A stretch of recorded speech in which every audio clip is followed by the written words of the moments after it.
감사드리며 예수 그리스도의 이름으로 찬양하며 기도드립니다. 아멘. 우리 하나님 말씀 보겠습니다. 요한복음 말씀 14장입니다. 오늘의 말씀은 요한복음 14장 말씀입니다.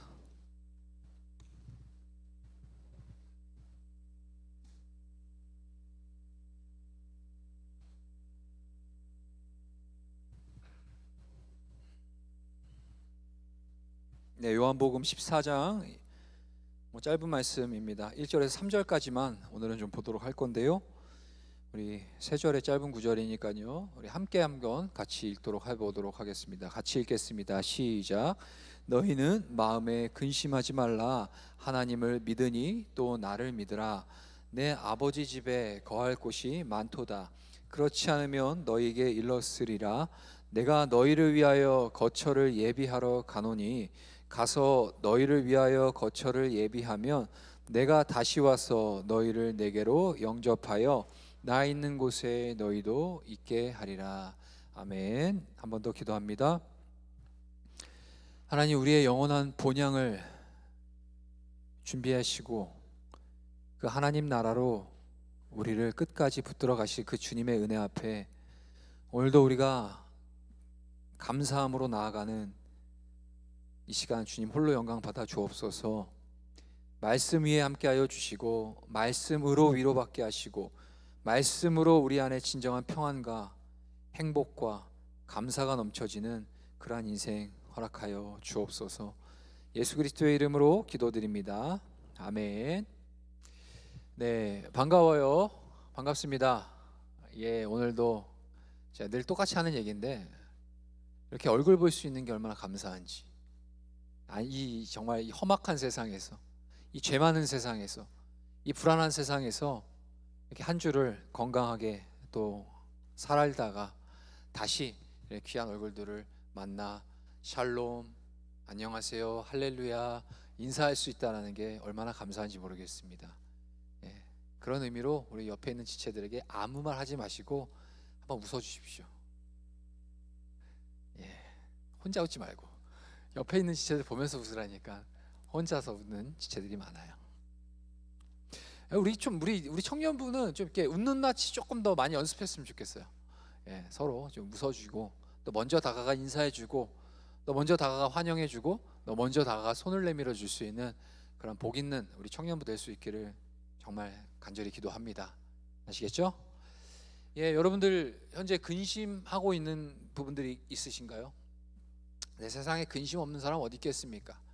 근심, 염려, 불안, 어려움, 정말 다양한 우리 마음을 힘들게 만드는 것들이 우리 안에 아마 다 있을 겁니다. 이따가 또 설교에 나누겠지만 우리가 기독교인이 과연 근심을 하는 게 맞는 것인가에 대한 질문을 좀 드려보고 싶어요. 만약에 근심하는 게 틀렸다, 기독교는 근심하면 안 된다 라고 하면 저와 여러분들은 기독교인이 아니겠네요. 다 근심하고 있지 않나요? 지금 왜냐하면 제가 얼굴을 보니까 다 수심들이 가득 차 있어서. 하여튼 오늘 설교 듣고 좀 다시 한번 소망 가지고 근심할 수 있으나 그 근심 그걸 뛰어넘는 더 위로와 은혜와 평강이 오늘 이 예배당을 밖을 나설 때 우리 모두에게 그런 은혜가 있기를 원합니다. 자, 기억합시다. 우리 제가 요한복음 계속해서 강의하고 있잖아요. 지난 요한복음 13장을 제가 다룰 때 이 13장과 17장은 좀 특별하다라고 제가 말씀드렸던 것 같아요. 기억하시나요?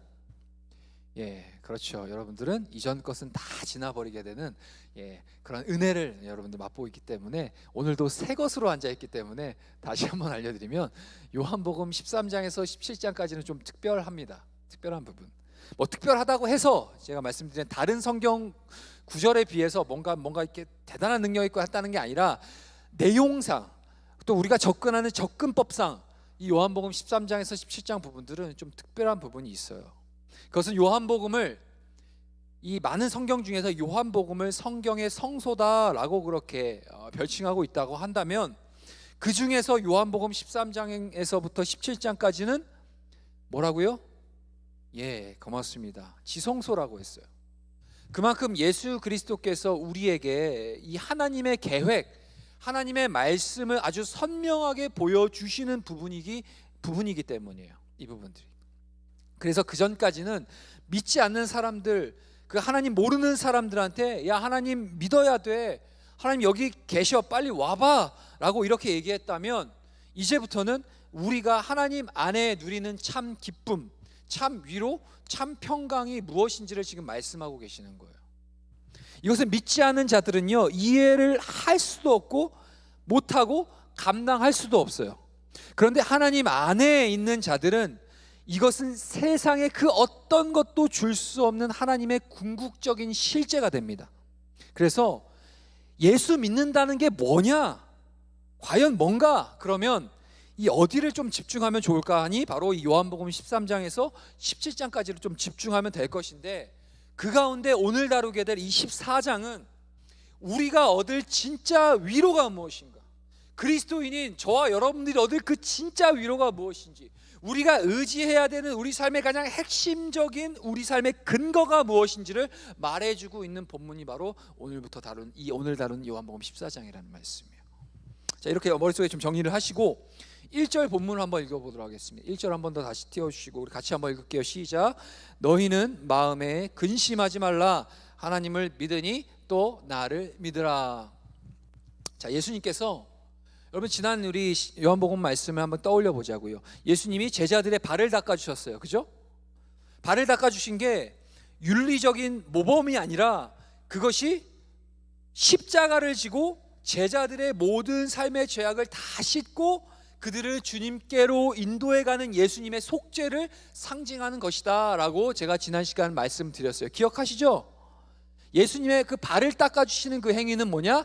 그냥 단순히 좋은 선생님으로서 겸손하게 막 마치 우리가 주일학교 때 애들 불러다 놓고 세족식 하듯이 그냥 그런 차원으로 그 세족식을 베풀어 주신 것이 아니라, 그 세족식을 행하신 그 행위 안에는 뭐가 있냐? 예수 그리스도의 십자가, 우리의 죄를 위해 죄악을 다 씻으시고 주님께로 인도해 가시는 그 예수 그리스도의 속죄가 바로 그 세족식에 담겨 있다라고 말씀드렸어요. 그런데 여기까지만 딱 하고 자 오늘 모임 끝 이랬으면 좋을 텐데, 그렇게 은혜롭게 자 오늘 모임 끝 여기서 해산 딱 그러면 좋겠는데, 예수님이 그 뒤로 자꾸만 불안한 말씀들을 하시는 거예요. 불안한 말씀들. 나 이제 어디 갈 거야, 나 이제 사라질 거야, 나 간다, 그러는 거예요. 근데 어디를 가시겠어요? 예수님이 뭐 하러 가세요? 이쯤 되면 여러분들 아셔야 되는데 어디 가세요? 예, 푸른 초장 가세요? 예. 청년 공간 가시나요? 십자가를 지시러 가는 거죠. 그런데 제자들은 지금까지 이게 들으면서도 그 신경을 안 쓴 거죠. 집중하지 않았어요. 왜요? 예수님이 왕이 되고 자신들의 왕이 되고 예수님이 그 나라의 그 이스라엘의 지도자가 되고 슈퍼스타가 되는 게 그들의 꿈이었기 때문에 그들의 머릿속에, 제자들의 머릿속에는 예수님이 십자가를 지신다? 죽는다? 이건 접수가 안 되는 거예요. 접수가 안 되는 거예요. 사람은요, 희한하게도 귀에 들리는 걸 듣는 게 아니라 내가 듣고 싶은 걸 듣죠. 그래서 예수님은 계속해서 십자가를 말씀하시는데 제자들은 십자가가 아니라 자기 나름대로의 망상에 빠져 있는 거예요. 그래서 예수님이 나 이제 간다 그러시니까 어디 가시는 거예요? 도대체 어디 가신다는 거야 하면서 눈이 막 휘둥그레져 있는 겁니다. 내가 죽는다고 몇 번을 얘기했고 죽으러 간다고 얘기했고 6월절에 죽으러 오셨는데 이제 내일 모레면 시간적으로 죽게 되시는 거예요. 곧 오늘, 곧 내일, 지금 초시를 다투는 시간에 제자들은 또 묻는 거예요. 어디 가신다는 거지? 야, 어디 가신다는 거냐 예수님이 도대체? 그러고 있는 거예요 지금 상황이. 게다가 예수님이 또 그러시죠. 누군가가 한 명이, 너희 중 누군가 한 명이 나를 팔 거야. 너희 중에 한 명이. 그러니까 사실 그 제자들 안에서 얼마나 불안했겠습니까? 아니, 우리 예수님이 도대체 우리 예수님을 왜 팔아? 너야? 네가 파는 거야? 너야? 서로 불안해하고 있어요. 그런데 그때 또 때마침 누가 제일 큰 소리를 쳤어요? 네, 늘 먼저 나대는 드로 형님, 우리 베드로. 야, 언놈이야, 나와, 누가 감히 예수님 팔어? 그러자 예수님이, 야, 너는 나 3번 부인할 거야, 이러는 거예요. 너는 나 3번이나 부인하게 될 거야. 그러니까 완전히 지금 베드로도 멘붕이 왔고, 그 12제자가 지금 난리가 난 거죠. 예수님은 가신다고 그러지, 또 한 명은 판다고 그러지, 심지어 베드로는 3번이나 부인할 거라고 그러지. 막 그냥 우왕좌왕인 거예요. 야, 이거 도대체 뭐냐? 어떻게 된 거야? 야, 우리 이제 뭐 이렇게 끝나는 거야? 갈릴리부터 여기 예루살렘까지 우리가 다 버리고 왔는데, 지금까지는 다 좋았는데, 이거 탄탄대로였는데 이제 우리가 여기서 다 죽는 거야? 그들 마음에 불안이 찾아온 거죠. 그때 예수님이 하신 말씀이 바로 오늘 1절이에요. 다시 한번 볼까요? 이러한 배경 속에서 예수님이 1절 이렇게 말씀하신 걸 한 번 더 읽어볼게요. 시작. 너희는 마음에 근심하지 말라.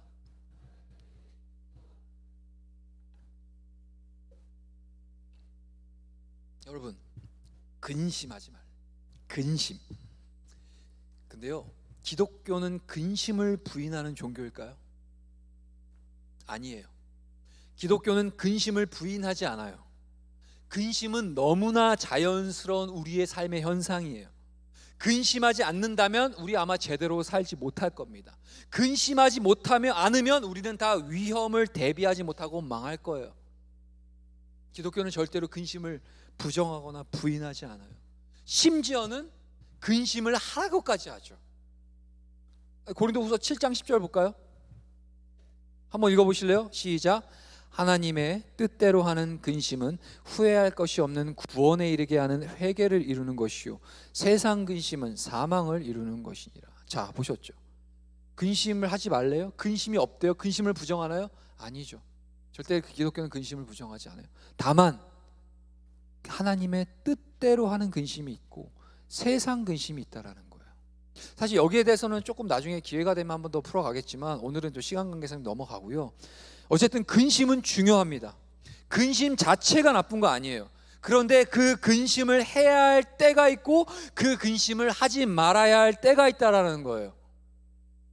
예수님은 지금 그 근심을 하지 않아도 된다라고 말씀하고 있는 거예요. 더 빨리 더 분명하게 얘기하면 지금 너희들 근심할 때가 아니라는 거예요. 왜요? 예수님은 지금 그들과 함께 있어요. 그래서 예수님이 함께 계실 때를 낮이라고 부르셨거든요. 함께 있지 못할 때를 밤이라고 부르세요. 즉 함께 있는 낮에는 어떤 날이에요? 기뻐할 날이에요. 예수님과 함께 있는 것을 기뻐하고 예수님과 함께하는 그 영원한 천국을 기대하는 날이 바로 낮이에요. 그래서 여러분, 예수님과 함께 있다는 건 무슨 뜻이냐? 예수님과 함께 있을 천국, 그것을 기대하는 날이에요. 그러니까 우리가 지금 교회에 왔잖아요. 교회에 와서 예배를 드려요. 말씀이신 예수님을 만나요. 왜냐하면 예수님 말씀으로 임하시니까. 그러니까 우리가 교회에 왔어요. 말씀을 듣고 그 말씀이신 예수님을 만나요. 그러면 그 시간이 주는 의미가 뭐냐? 지금 이 시간을 주신 의미가 뭐냐? 집에 가면 그냥 복잡하고 회사 가면 머리 아픈데 교회에 오면 말씀 들으니까 그냥 잠깐 위로받고 그래 잘 될 거야, 그래 뭐 좋을 거야, 그리고는 집에 가는 건가요? 그냥 잠깐 진통제 맞으러 교회 오는 건가요, 여러분? 아니에요. 교회에 와서 우리가 예수 그리스도의 말씀을 만나는 이유는 뭐냐면, 내가 지금 당장 좋아지려고 하는 게 아니라 내가 그 예수님과 함께 거하고 살아갈 천국의 소망을 지금 미리 여기서 경험하고 있는 거예요. 그래서 내가 이 땅에서 아등바등 문제 가운데 사는 게 내 인생의 끝이 아니라 내게 천국이 있다, 예수 그리스도와 함께 교제하며 누리는 영생이 있다, 이것을 다시 한번 우리가 깨닫고 분명히 붙잡고 그것을 여기서 살기 시작하는 것, 그것이 바로 예배인 거예요. 교회 나와서 예배 중에 말씀을 만나는 이유, 말씀을 받는 이유가 거기 있다는 말이죠. 그래서 너희는 마음에 근심하지 말라.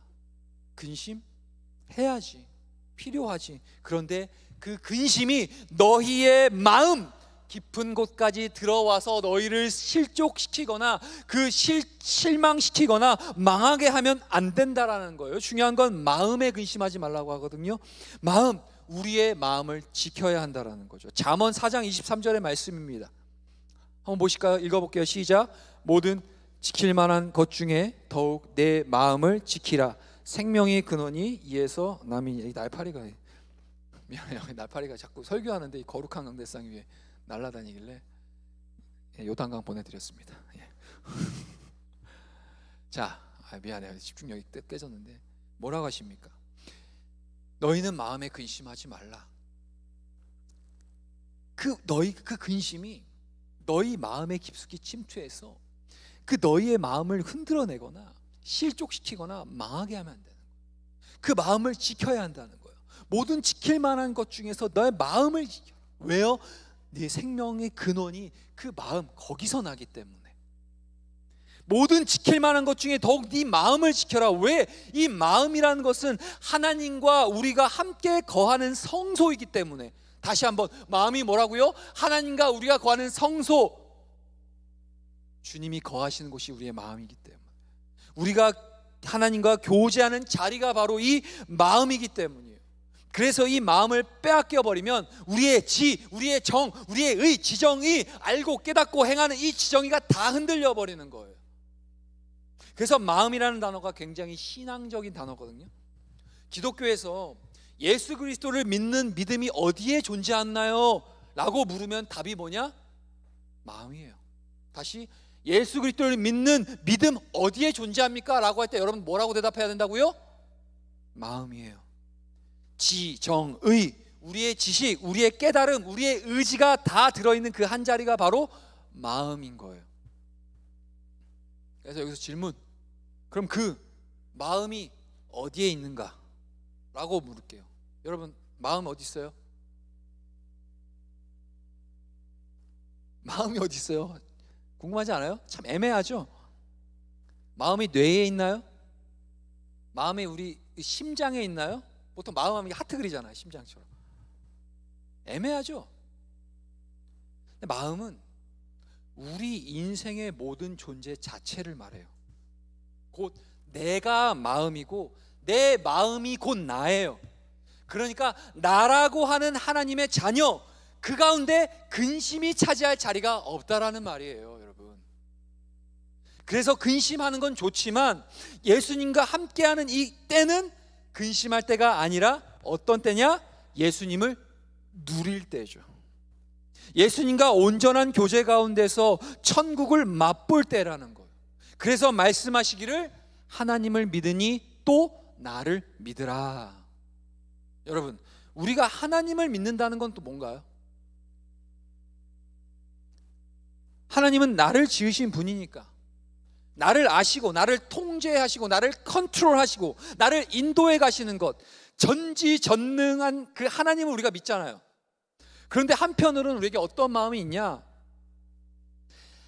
우리가 인식하고 인지하는 그 하나님이 너무 커요. 너무 멀리 계세요. 그 창조주 전능하신 분이 하나님, 그 하나님이 우리 너무 멀리 있는 거예요. 그렇기 때문에 우리 어떤 마음이 한편으로 있냐? 하나님이 나를 어떻게 아시겠어? 이런 마음도 있죠. 왜? 전지전능한 하나님이기 때문에. 그 하나님과 내가 너무 멀어 보이고 나는 너무 그 앞에 작아 보일 때가 있어요. 그 하나님, 나의 구차한 이런 마음, 나의 현실까지 하나님이 어떻게 알겠어? 어떻게 신경 쓰시겠어? 이런 마음이 들 때가 있잖아요.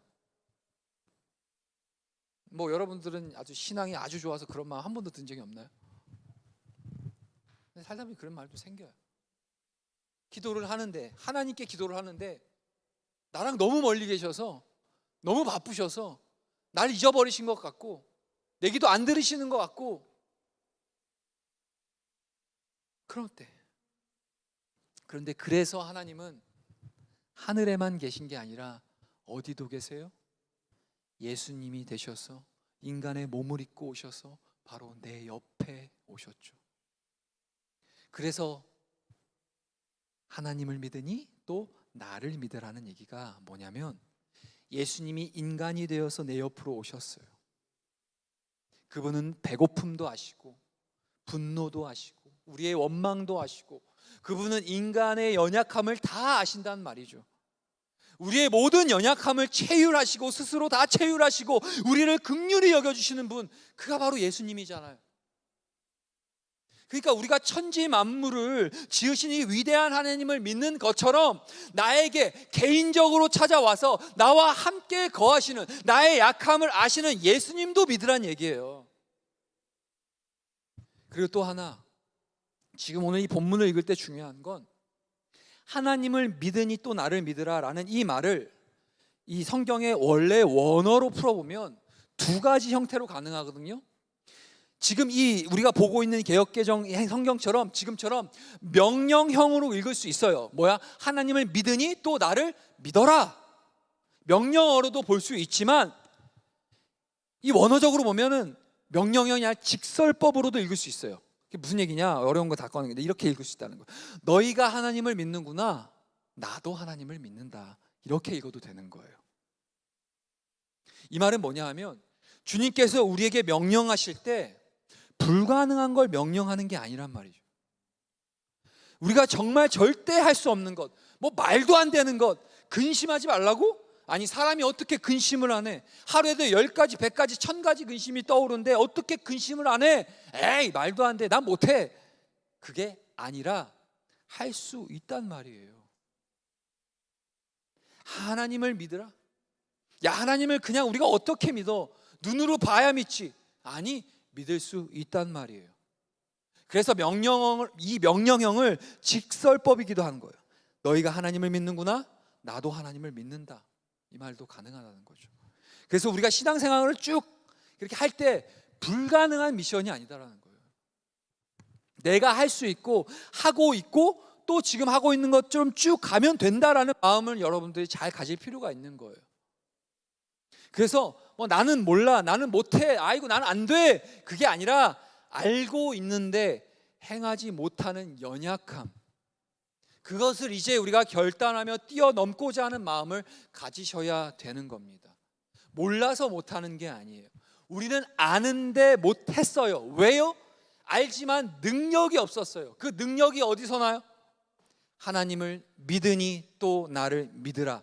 예수님을 온전히 믿고 의지하여 우리가 알고 있는 말씀, 지정의가 내 마음에서 그 말씀이 작동하게 하는 것이 중요한 겁니다.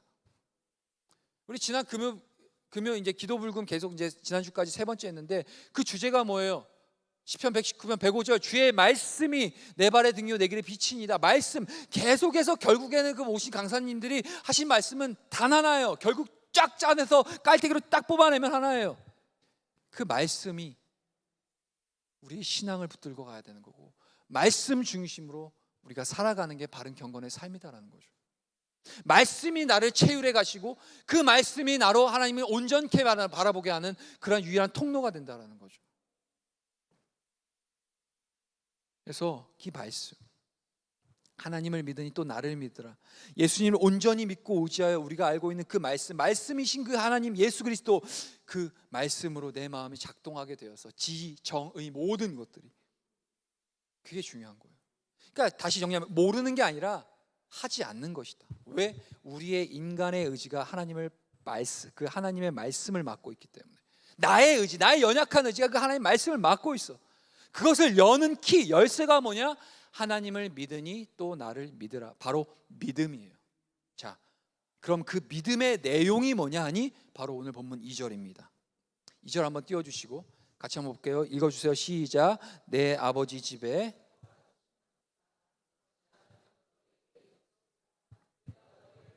거처를 예비하러 가는. 여러분, 여기서 중요한 게요, 지금 예수님이 근심하지 말라고 하셨잖아요. 그죠? 이거 얼마나 우리에게 위로가 됩니까? 그죠? 여러분 지금 여기 근심하고 나 지금 근심 중입니다. 손 좀 들어봐요. 내가 얘기했어요. 근심 나쁜 거 아니라고. 야, 정기 있게 손 드는 사람이 있어요? 야, 자신 있게 한번 손 들어봐요. 손 안 들면 여러분 근심 없는 사람인 걸로 내가 알고, 여러분들 굉장히 제가 존경할 겁니다. 예, 그렇죠. 다 지금 다 들고 있어요. 예. 그러면 근심하고 있는 저와 여러분들에게 오늘 말씀을 통해서 너희는 근심하지 말라라고 말씀하셨어요. 근데 중요한 건 이 근심하지 말라고 예수님 말씀하셨으면 그러면 뭘 약속해 줘야 되는 거예요? 야 베드로, 네가 나 3번 부인한다고 그랬지? 야 근심하지 마, 내가 부인 안 하게 해줄게. 이래야 되는 거 아닌가요? 네가 부인하도록 말 거는 그 3사람 내가 다 막아줄게. 너 그 사람들 안 만나게 해줄게. 그러니까 걱정하지 마. 이렇게 해줘야 되는 거 아닌가요? 아니면 야 너희 중에 한 명이 나 판다고 그랬지? 너희들 지금 그것 때문에 근심하고 있지? 그 한 놈 나 못 팔게 내가 만들게. 못 팔게 할 테니까 너 걱정하지 마. 이래야 되는 거 아닌가요? 아니면 내가 간다고 했지, 걱정하지, 그래서 너희들 걱정하는 거잖아, 나 안 갈게, 걱정하지 마. 이래야 되는 거 아니냐고요. 우리 생각에는 이게 맞는 것 같잖아요. 왜? 아니 근심하고 있는 이 문제를 해결해 줘야죠.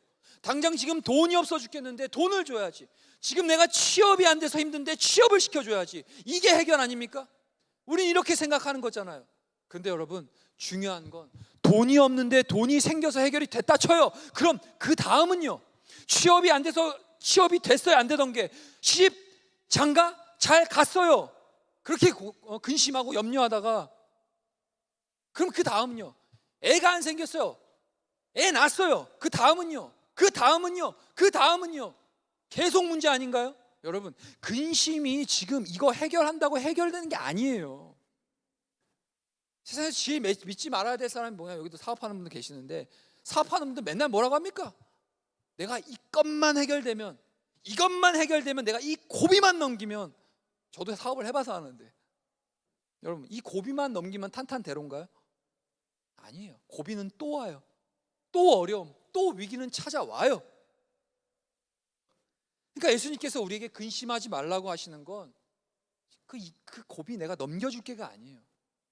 지금 그 눈앞에 이거 하나 해결해 줄 게가 아니라는 거예요. 베드로는 예수님 말씀대로 어떻게 됐어요? 3번 부인했어요. 가룟 유다는 팔았고요. 제자들은 뿔뿔이 흩어지고 예수님은 사라지시죠. 하나도 문제는 해결된 게 없어요. 그런데 근심하지 말라고 왜 그러시는 겁니까? 지금 눈앞의 문제, 지금 내 앞에 당면한 이 문제, 질병, 내 눈앞에 있는 고비 하나가 문제가 아니라 진짜 위로는 뭐냐?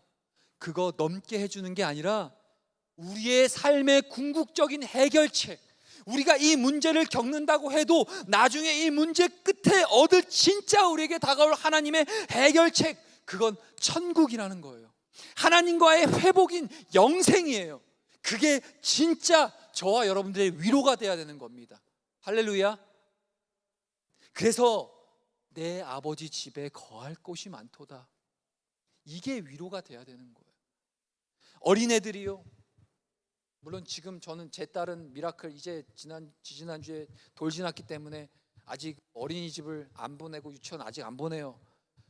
근데 이제 내년 3월에 보낼까 생각 중이라서 벌써부터 지금 마음이 심숭생숭하긴 하는데,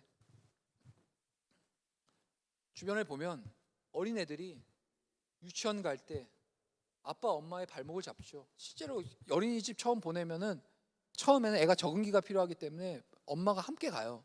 함께 가서 첫날은 하루 종일 같이 있어주고, 다음 날은 3시간 있어주고, 그 다음 날 1시간만 있어주고, 그렇게 점진적으로 애가 적응하게 하는 거잖아요. 근데 처음 갈 때 또는 매일매일 유치원 애가 가려고 하고 보낼 때 그 엄마 아빠의 발을 잡지 않나요? 지금도 우리 미라클은 아빠가 아침에 출근하고 올게 그러면은 문을 계속, 내가 지난주에 얘기하지 않았나? 문을 계속 쳐다보고 있는, 그냥 그 눈을 보면서 갔다 올게 하는데 발걸음이 잘 안 띄어지죠. 그 엄마 아빠의 발을 잡아요. 그 아이들의 근심이 뭔가요? 엄마 아빠가 출근하는 게 근심 아닙니까? 내 눈에 사라지는 거잖아요. 그게 너무 싫은 거예요. 그래서 애들은 나 유치원 안 갈 거야, 아빠 회사 가지 마, 그리고는 매달려요. 여러분, 근데 그 근심을 해결할 방법이 뭔가요? 그래? 아빠 회사 안 갈게, 아싸. 이건가요? 명분 생겼네. 상사한테 얘기해야지. 애기가 나 가지 말라고 했습니다. 이해해 주세요. 이건가요? 너 유치원 가지 마. 이거예요? 그래, 우리 나 회사도 안 가고 너 유치원도 가지 말고 같이 있자. 이거 해결 방법인 거예요? 아니죠. 미라클. 제 딸이니까. 아빠 오늘 갔다 오면서 너한테 너가 좋아하는 거, 맛있는 거 사가지고 올게. 우리 미라클 먹는 거 엄청 좋아하거든. 우리 이따가 더 행복하게 만나자. 그리고 아빠는 출근을 하지만 너랑 영원히 헤어지지 않아. 너랑 영원히 있을 거야. 너 유치원 갔다 오면 아빠는 기다리고 있을 거야. 걱정하지 말고 가자. 여러분, 이게 해결이잖아요. 지금 당장 눈앞에 지금 막 서운한 거, 지금 막 근심되는 거, 이거 내가 안 한다고 해결되는 게 아니라 진짜 위로는 천국인 거예요. 그래서 여러분, 우리가 교회 나오면서 매번 실망하는 게 뭐예요? 실족하는 게 도대체 뭐예요? 하나님, 내 병 왜 안 고쳐주세요? 하나님, 나 왜 취업 안 시켜주세요? 하나님, 왜 나 모르시는 것 같아요? 왜 하나님은 나를 정말 모르시는 것 같고, 하나님 나한테 심지어는 관심도 없는 것 같아. 내가 기도해도 하나님 왜 아무런 응답도 안 하십니까? 이것 때문에 상처받지 않나요? 근데 하나님의 진짜 위로는 천국이다. 진짜 위로는 내 아버지 집에 거할 곳이 많도다, 이거예요. 여러분, 진짜 위로는 우리 인생을 뛰어넘는, 그러나 가장 필요한 진짜 위로, 여러분, 여기에 우리 삶의 기쁨과 평강이 열려야 하는 거예요. 여러분, 그렇잖아요. 우리가 이 땅에서 아무리 열심히 살아도, 아무리 잘 살아도 만약에 죽으면 끝이다? 갈 데가 없다? 여러분, 그 인생처럼 불쌍한 인생 어디 있겠습니까? 그 인생처럼 불쌍한 인생 어디 있겠냐고요. 하물며 우리는 더 억울하죠. 남들 놀 거 못 놀고, 남들 즐길 거 못 즐기고, 남들 유흥쾌락, 인간이 막 그냥 하고 싶은 대로 세상 하는 거 우리 안 하죠? 여러분 해요? 안 하죠? 저만 안 해요? 억울해. 사실 성경에도 그렇게 나와 있거든. 제일 억울한 자일 거라고. 우리가 가야 될 그 부활이 없으면, 우리에게 있을 영원한 그 생명의 부활이 없으면 우리같이 정말 억울한 사람 없다. 바울이 그렇게 얘기하거든요. 솔직히 그렇잖아요. 그 인생처럼 얼마나 불쌍한 인생 어디 있겠어요. 우리가 천국에 거할 곳이 있다는 걸 믿는 순간, 그때부터 이 땅에서 문제들은 이겨낼 수 있는 문제가 되는 겁니다. 애들이 땅 따먹기 하다가 엄마가 들어와라. 요즘은 뭐 다들 다세대 아파트 사니까 그런 광경들을 보기 어려운데, 저 어렸을 땐 진짜 그랬어요. 동네 애들이 다 놀이터 모여서 우르르 놀다가 막 시소 타고 막 정글짐 하고 하다가 시간 이제 저물쯤 되면 6시 5시만 되면 집에서 아무개야 정연아 들어와라 들어와라 그러면은 그때부터 뭐 약속이랑 우르르 들어가요. 그것처럼 우리가 이 땅에서 아무리 이기든 지든 아무리 치열하게 살아도 결국 우리에게 갈 곳이 있다라는 거, 그게 얼마나 큰 위로인지 몰라요.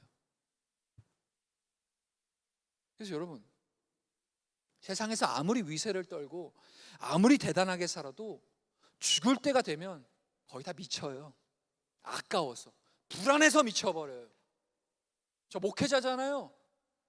죽음을 엄청 많이 보거든요. 여기 가고 여기 가고, 물론 우리 교회에서 장례 치를 때도 가고 있지만 대부분 성도님들이니까 뭐 죽음이 나이스하고 그래도 평안하게 가시는 분들이 대부분이시긴 한데, 지난 명절 때는 제가 혼자 여기 이제 남는 담당 이제 남았는데 부고가 났는데, 그 부고의 상황이 자녀가 자살을 해가지고, 그런 상황에 제가 거기에 집도를 해야 되는 상황. 담임 목사님 모든 목회자들 다 지금 거기 수련회, 교육자 수련회 때였나? 가 있고 혼자 남았어. 미치겠더라고요. 무슨 말 하고 해야 되나? 신앙도 없고. 인생이란 거거든요. 아무리 내가 세상에서 위대한 업적을 남기고 많은 걸 누리고 대단하게 살아도 죽을 때가 되면 한낱 그 죽음 앞에 똑같은 존재라는 사실. 불안해서 어쩌면 더 주님 알지 못하고 주님 모르고 있는 사람들은 미쳐버리는 거예요. 그런데 하나님 잘 믿는 분들을, 그런 분들을 보면 가진 것 없고 배운 것 없어도 그 마지막 가시는 길이 그렇게 평안할 수가 없어요. 알잖아요. 병원 가보면 알고, 장례식장 가보면 알아요. 인생이 어디에 가치를 두어야 되는지 말이죠. 근데 우리는 지금 이렇게 살 때는 그걸 몰라요. 그래서 돈 버는 게 더 최고인 것 같고, 내가 인정받고 명예 얻고 내가 더 떵떵거리며 사는 게 최고인 줄 알아요.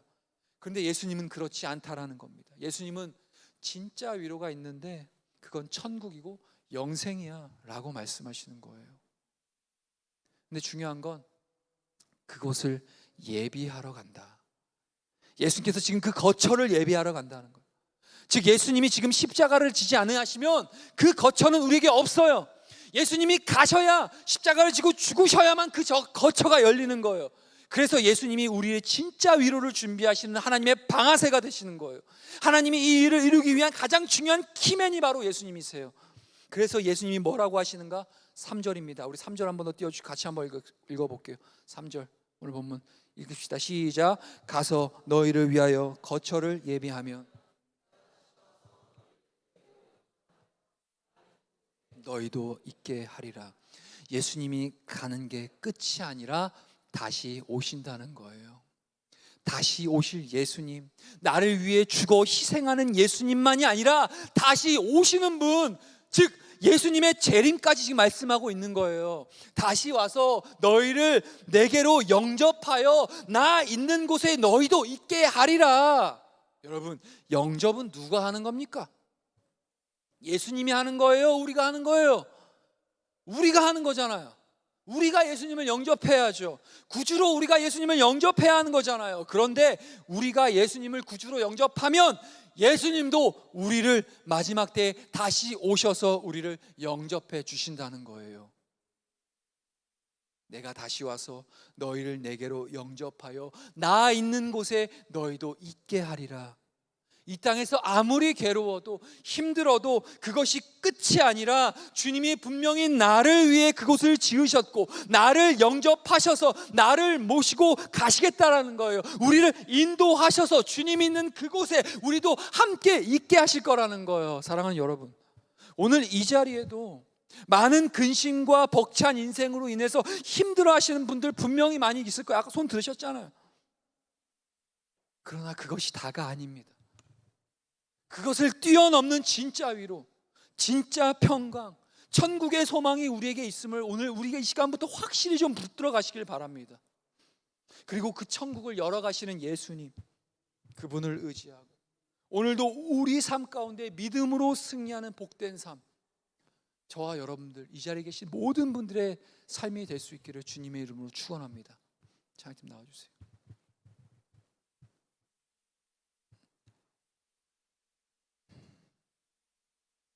여러분, 반주 좀 주세요. 예, 분위기 잡아야 돼서.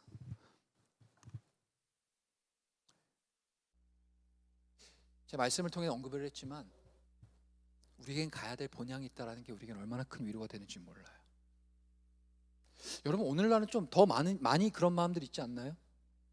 그렇게 수많은 사람들과 교제를 하고 수많은 것들을 해내고 그렇게 열심을 다해 노력을 해도 그게 뭔가 내가 상치하고 그냥 그 목표를 이루고 그 정점을 찍어도 뭔가 모르게 나 혼자인 것 같고 어딘가 모르게 나 혼자 외롭게 정말 이게 널브러져 있는 것 같고 채워지지 않고 만족함이 없고, 아니 오히려 내가 이러는 그것 때문에 더 내 안에 근심이 더 커지고, 이런 순간들이 우리 인생에 너무 많거든요.